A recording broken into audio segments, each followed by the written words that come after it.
So welcome back, Level 3 physicists.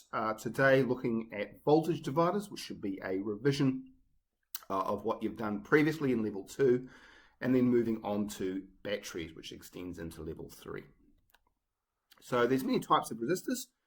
So one type is the one you're familiar with, the ohmic resistors. Okay, they obey Ohm's law.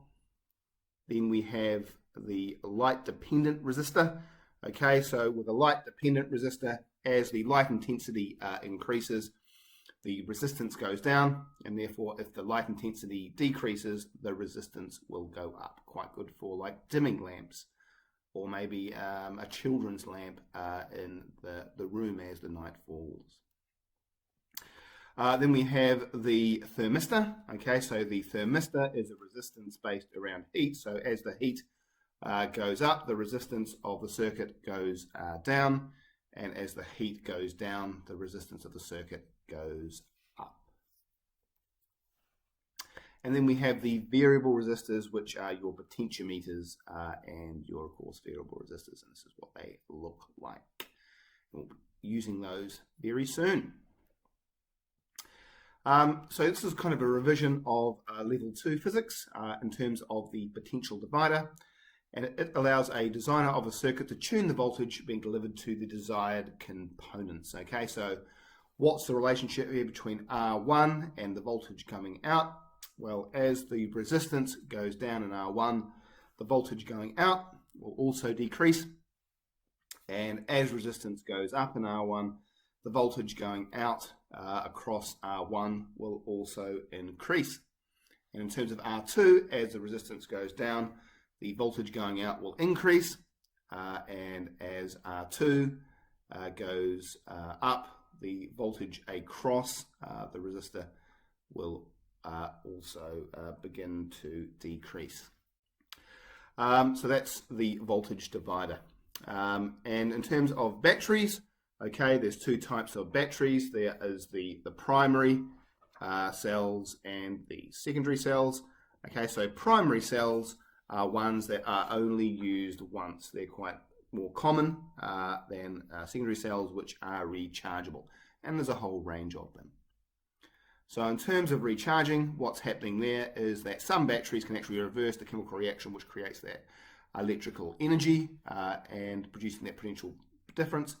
And what happens is that the particular battery passes a current through the battery in the opposite direction that will normally carry, and that begins the chemical reaction, creating the potential difference again. And there's two components to a battery.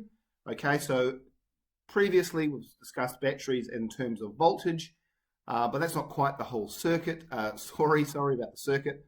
The electromagnetic force, EMF, is the total energy transferred per unit charge passing through it. Okay, and it has a symbol of epsilon, and its units, of course, are the volt.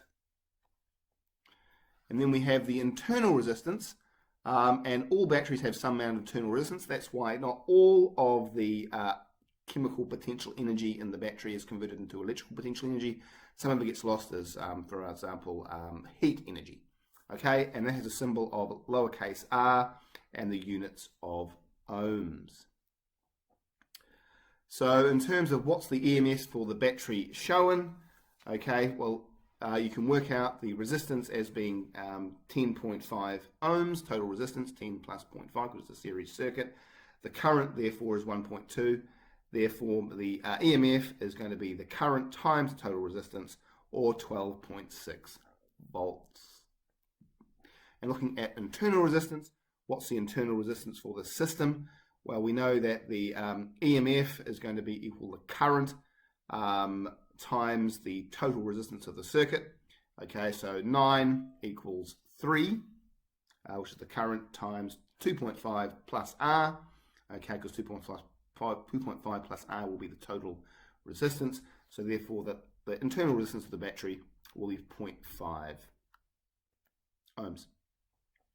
So voltage isn't constant across the battery's lifetime. Over time, basically the voltages discharge as the chemical reaction winds down. And finally, how do we measure batteries?